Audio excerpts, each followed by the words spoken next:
Appalachia Service Project, ASP, is the high school mission trip that we have been sending youth and adults on for over 40 days, and today we celebrate that. 40 years. You'll hear lots of 40 days. That's stuck in my head now. Thanks, Tim. 40 years, long time. ASP is a relational construction ministry making homes in Appalachia warmer, safer, and drier.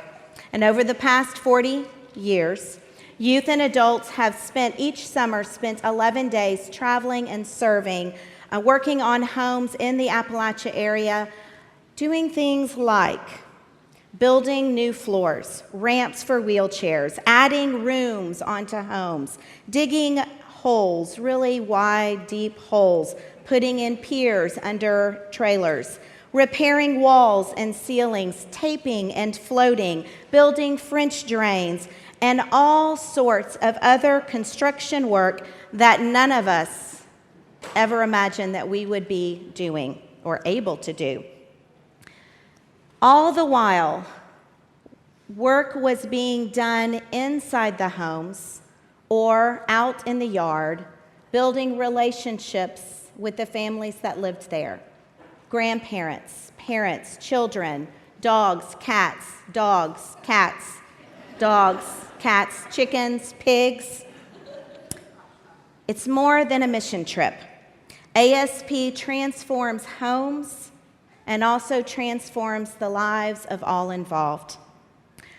We're going to watch a video and hear from a few of us ASPers, including Jay Pearson.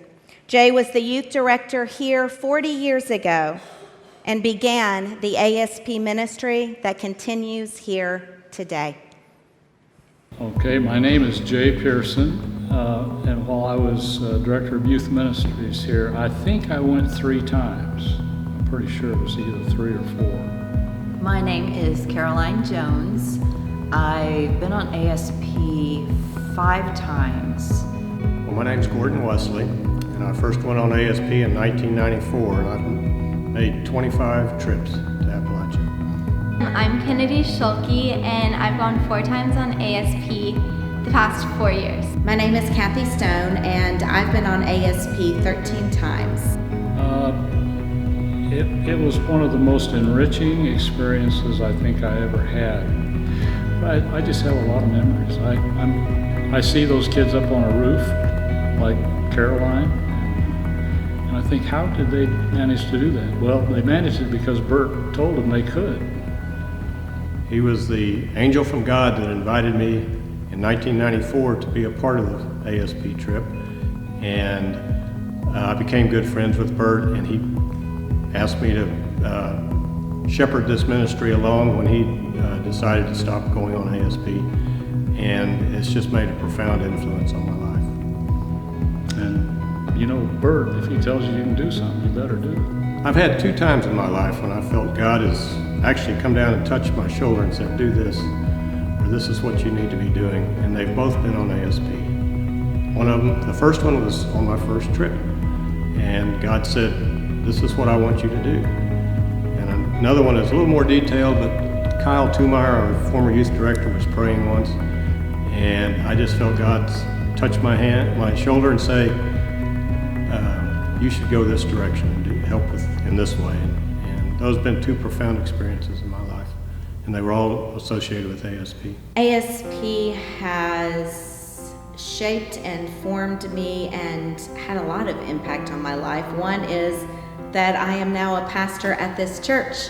It was on an ASP trip in 2007 that I decided to accept the position as youth director here, and the rest, as they say, is history. Just being part of the ASP community really was a big part of that decision and in my discerning a call to ministry. ASP has given me all sorts of friends from the volunteers that I've served with, some that I consider family today.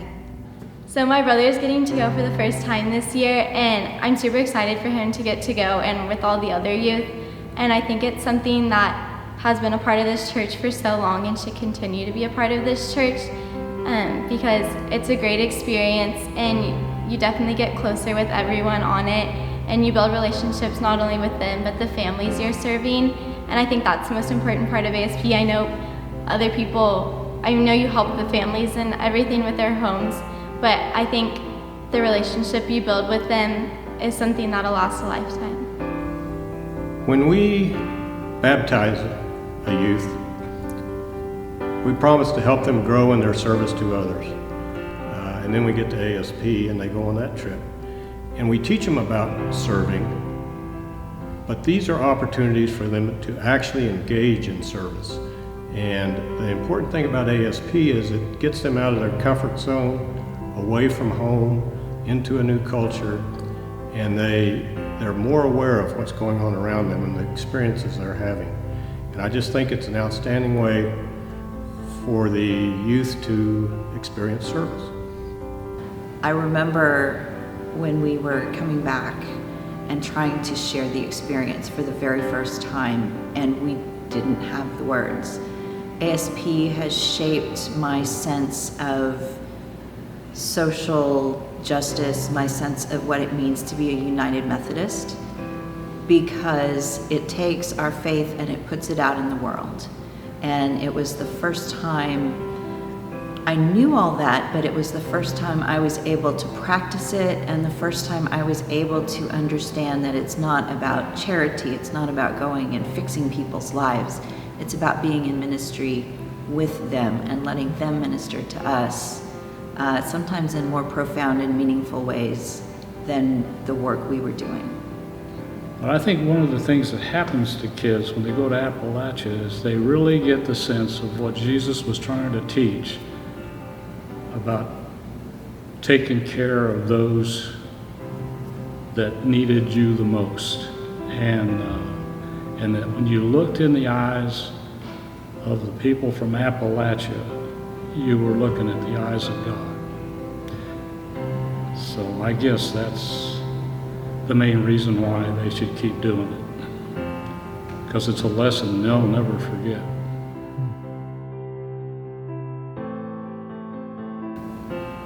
So that's about, I see a lady at the door that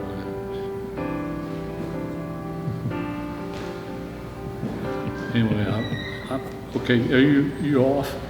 We're on, but you're good. Oh my gosh.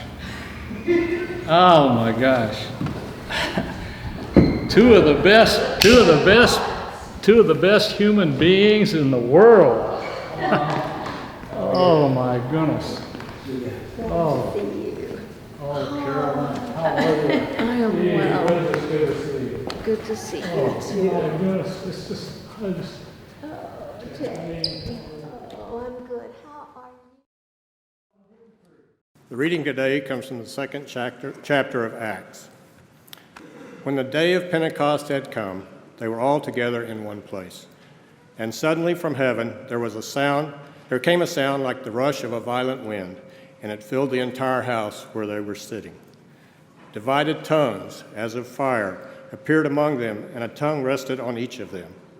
All of them were filled with the Holy Spirit and began to speak in other languages, as the Spirit gave them ability. Now there were devout Jews from every nation under heaven living in Jerusalem. And at this sound the crowd gathered and was bewildered, because each one heard them speaking in the native language of each. Amazed and astonished, they asked, "Are not all of these who are speaking Galileans? And how is it that we hear, each of us, in our own native language? In our own languages we hear them speaking about God's deeds of power." All were amazed and perplexed, saying to one another, "What does this mean?" But others sneered and said, "They are filled with new wine." But Peter, standing with the 11, raised his voice and addressed them. "Men of Judea, and all who live in Jerusalem, let this be known to you, and listen to what I say. Indeed, these are not drunk, as you suppose, for it's only 9 o'clock in the morning. No, this is what was spoken through the prophet Joel. In the last days it will be, God declares, that I will pour out my Spirit upon all flesh, and your sons and your daughters shall prophesy, and your young men shall see visions, and your old men shall dream dreams. Even upon my slaves, both men and women, in those days I will pour out my Spirit, and they shall prophesy. And I will show portents in the heavens above and signs on the earth below, blood and fire and smoky mist. The sun shall be turned to darkness and the moon to blood before the coming of the Lord's great glorious day. Then everyone who calls on the name of the Lord shall be saved. The word of God for the people of God. My name is Robbie Osley, and I want to tell you a story. Back in 1969, a Methodist minister kept asking himself this question: how can we connect the energy of our youth with the deep needs of our poor? The question was answered, and the vision of the Appalachia Service Project was born by a Kentucky Methodist minister named Tex Evans. ASP would make the homes in the Appalachian hollers warmer, safer, and drier, while also transforming the faith and lives of youth and adults. In the last 50 years, nearly 394,000 youth and adult volunteers from across this nation have repaired nearly 18,000 homes for needy families, with the youth and adults have also been immeasurably blessed and transformed with a renewed compassion for service. This church organized an ASP team of youth and adults for the first time 40 years ago in 1979, led by Youth Director Jay Pearson and our beloved ASP construction leader and First Church saint, Bert Jones.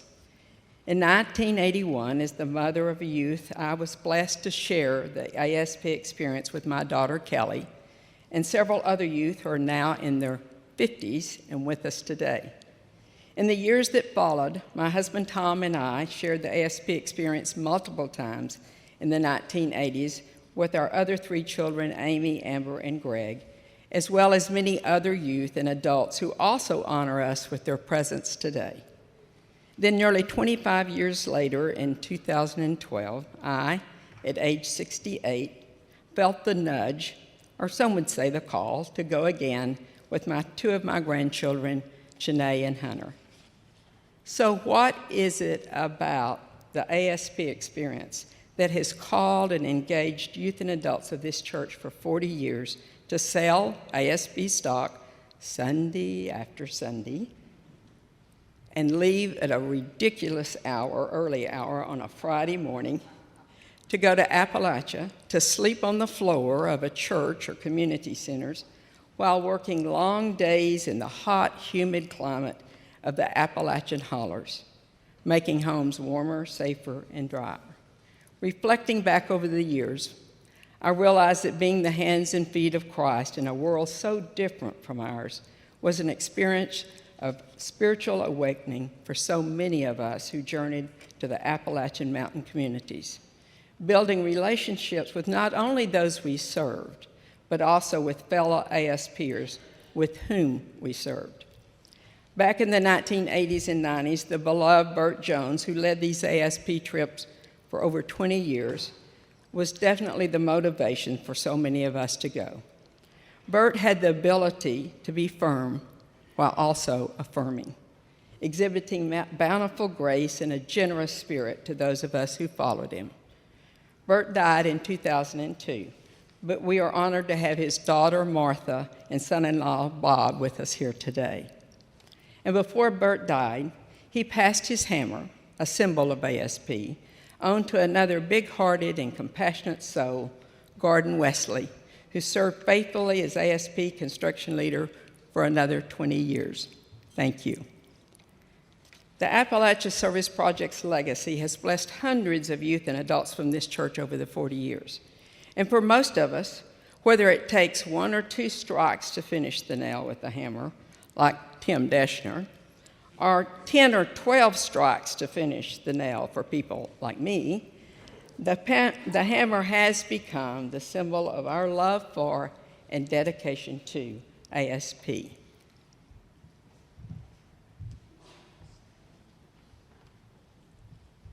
Jess.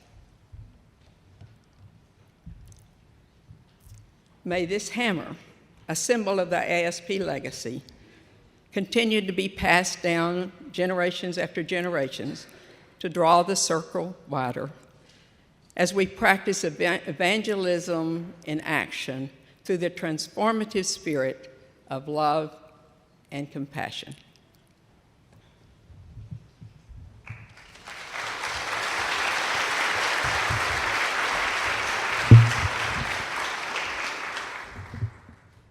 I'm a little taller, sorry.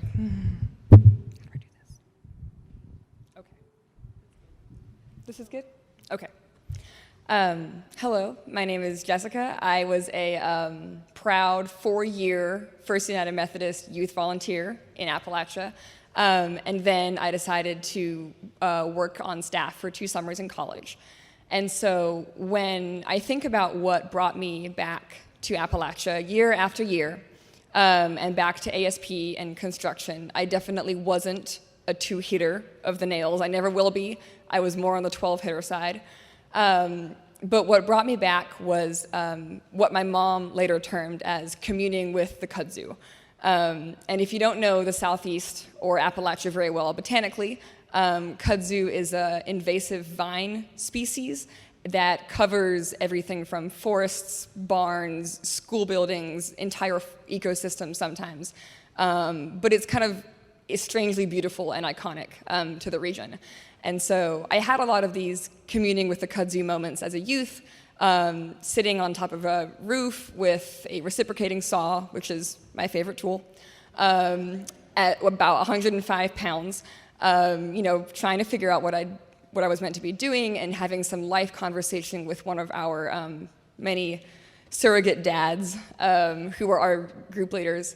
There was some kind of inner peace, some kind of happiness, technical effectiveness that I felt that I wanted to keep finding. And so I kept going back, and I served on staff as a volunteer coordinator in Kentucky and then again in Virginia. And when I try to describe being an ASP staff member compared to a volunteer, you are between ages 18 to 25, and you are a part-time contractor, spiritual programmer, youth mentor, roommate and teammate to some somewhat randomly assigned colleagues. You are a dump truck driver, you are a lumber expert, and a social worker, which is kind of the hardest part. And so the communing with the kudzu was very difficult to find. It became more about, how am I going to put these youth to work? How am I going to fix this many houses in this time? And my brain is very kind of social theory oriented. I started reading more about the income history and the labor history of the region and why was this systemic poverty here? Why did ASP need to exist? And so communing with the kudzu and finding that sort of inner peace that we talk about a lot on your 1-week ASP trips became harder and harder to come by. And then there was this concept of volunteerism that started getting talked about a lot. And I wondered, was I a part of that? Why did I feel that ASP was different to that? Why did I feel that I needed to put my time into this? Was I being effective? And my answers all came back kind of frustratingly to this thing that you've heard a lot if you spend any amount of time around ASP folks, which is that it's a relational ministry with construction on the side.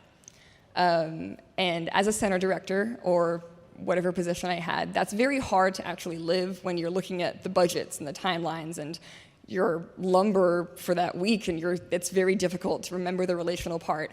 But the best days and the months when I felt most effective, I realized were actually just when the relationships were the best. And that's when the homeowners felt comfortable coming to me on the side and saying, hey, can you add this to your project? Or, hey, next week, y'all should look at this neighborhood over there because they get flooded this time every year and they could really use y'all. Or when the hardware guys who started off as sort of iconic, charming relic of a small Appalachian community. Everyone knows the hardware guys, you love them, they're funny. they know everybody in town, but they became my coworkers and my consultants and my mentors. And those were the weeks and the days that were the most effective, and when I realized this is worth it. And that's really what I think sets ASP apart in social justice and in mission work, is that it's been there so long. A lot of, like we talk about here, this church is not alone in having 40 years under its belt. And that's why it's so important, and it's the relationships that keep that going and that keep it being effective and sustainable, even when it feels like substandard housing is not going anywhere. The work that we do and the relationships we build, that's what makes it effective. But I would be very amiss to think that I walked onto the job the first day and had these relationship building skills from myself, because that only came from First United Methodist. So I want to pass the hammer to Taylor to talk about what it's like to be a youth and where we get these relationship building skills from.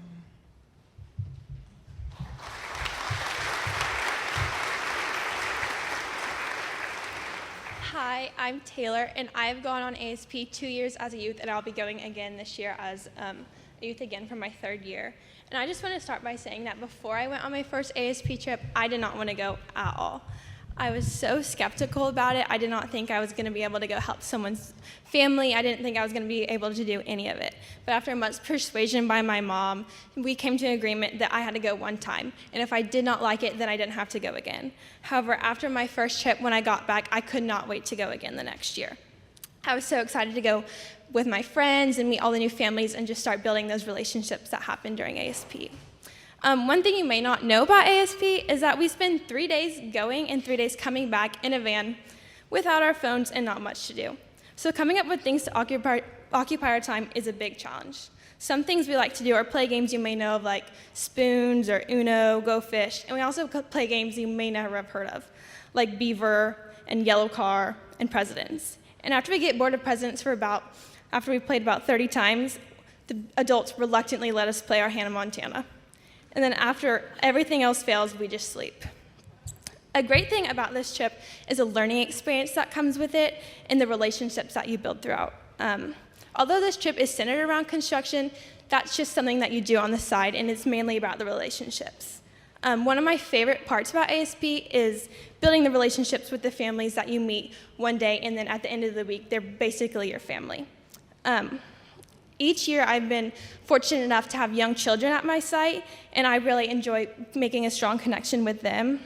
In my first year, I was a little worried. I was like, what if they don't like me? I don't know really what to do. But by the end of the week, those kids I considered like my own siblings. And I don't know if you can see on my overalls, I have like blue handprints.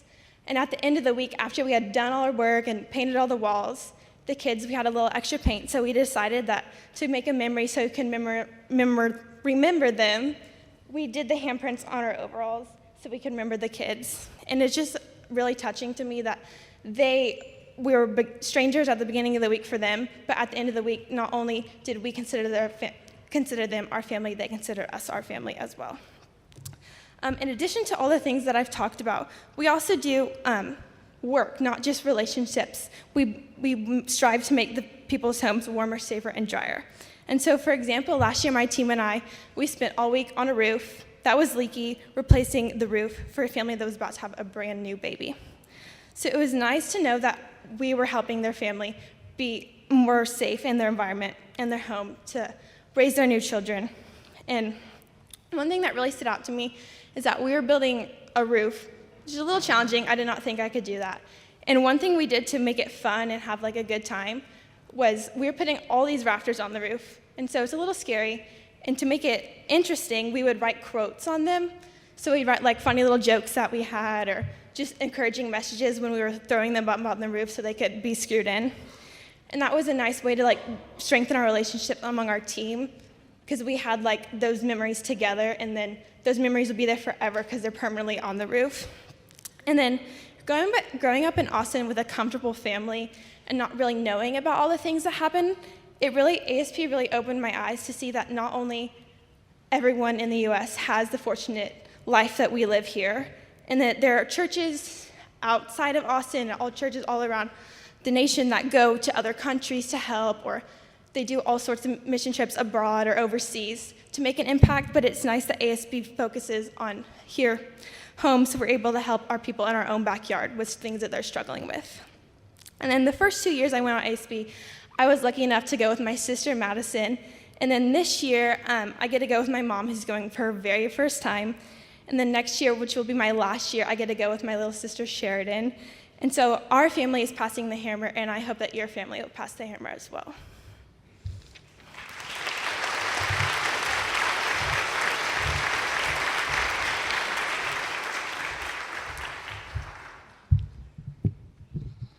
Well, my name is Tim, and my first ASP was in 1995, and this summer will be my 19th trip.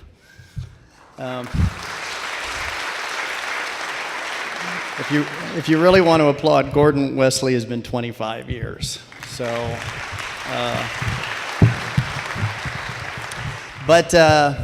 you know, when I turned 40, which was years ago, I became curious and I asked my pastor, what is it with the number 40 in the Bible? You know, it rained 40 days and nights on Noah, 40 years the Israelites wandered in the desert, 40 days Jesus was tested in the wilderness, and now I'm turning 40. What does it mean biblically? And he said, well, it means you're old. Apparently 40 is the biblical number for a really long time. So happy 40th ASP First Church. We have been doing this for a really long time. And what we celebrate today is not just a mission trip. What we are really celebrating is the Spirit of God breathing life into this congregation decade after decade and challenging us to not simply be hearers of the word, but to be doers. And we're also celebrating a living tradition. It's not just a pile of old slides, although we have a pile of old slides at lunch, so I hope you come to see some of them. But this is a living tradition that is as alive for the 2019 ASP team, for the youth going this year, as it was for the teenagers that went on that first trip in 1979. One of my favorite ASP traditions is the passing of the hammer. The last night of every ASP trip, we gather for worship under the stars and the pine trees in DeGray, and we pass a hammer. And as each youth and adult holds it, they will tell stories about the work they did, the antics of their teammates, the families that they fell in love with, and maybe something that they learned about themselves along the way. And after several years, you can really see our youth growing up in the passing of that hammer. It's common for youth directors to often challenge youth by saying, what would Jesus do? But for the ASPer, the real question is, how would Jesus hold his hammer? Would he hold it like the first time ASPer, the 9th grader at the first workshop? They hold their hammer like this, you know. You can get a nail in that way, but it'll take a while. But they're not sure what to do. Can I really do this? And then they'll swing it with some force, and that's when they're going to learn how to hold the hammer like this. This is how you hold it when you bend a nail and you have to pull it or straighten it. Thank God we have a God. Christ knows how to pull our nails and straighten our nails. And of course, by the time they're seniors, they can swing it like a tennis racket. I mean, forehand, backhand, serve. They're so good. And yet I don't think that's how Jesus holds his hammer. I think Jesus holds his hammer like this. Because this is how you hold the hammer when you're passing it to someone else. And that's what we remember today, because among other things, today is Pentecost. It is the birth of the church. We know the story. Jesus, the risen Christ, appeared to his disciples for many days. And you want to guess how many? 40. And then he says goodbye, and they're not sure what to do. They're unsure of themselves. Can we really do this? But true to his promise, he sent a helper. He sent the Holy Spirit to breathe and animate them, to light a fire over them, but I also think underneath them, because they became suddenly bold and they were able to go out and speak across cultural boundaries of this good news. Jesus had told them, this broken world, it's not going to be broken forever. One day, this world is going to look like the kingdom of heaven. So disciples in church, he said, get to work. And even timid and sometimes cowardly Peter stood up and proclaimed that good news boldly.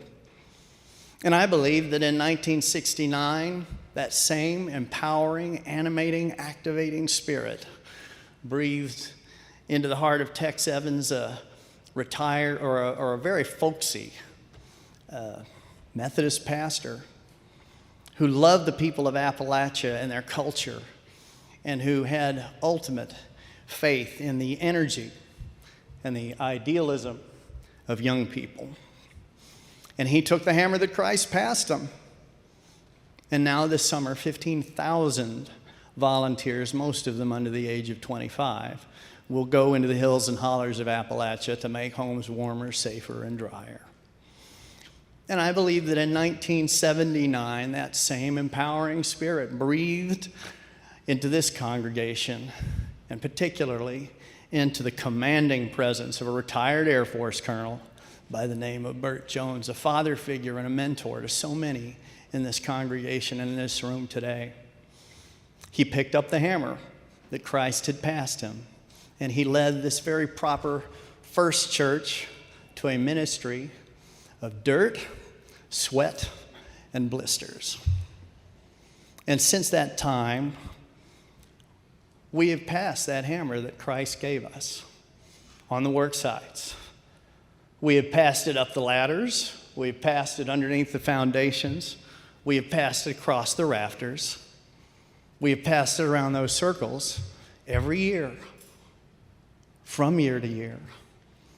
We have passed it from senior to freshman, from parent to child, and even grandchild, from generation to generation, until now, ASP team of 2019, it passes to you. If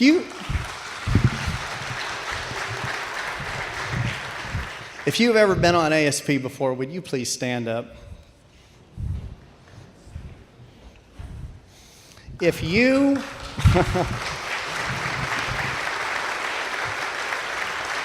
ever sent your kids on ASP, would you please stand up?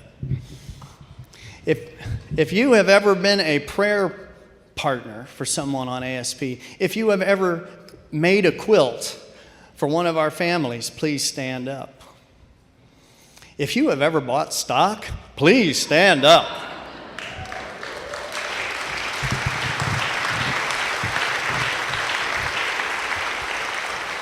If you are about to commission this year's 2019 ASP team, please stand up. And in case you're confused, that's everybody in this room.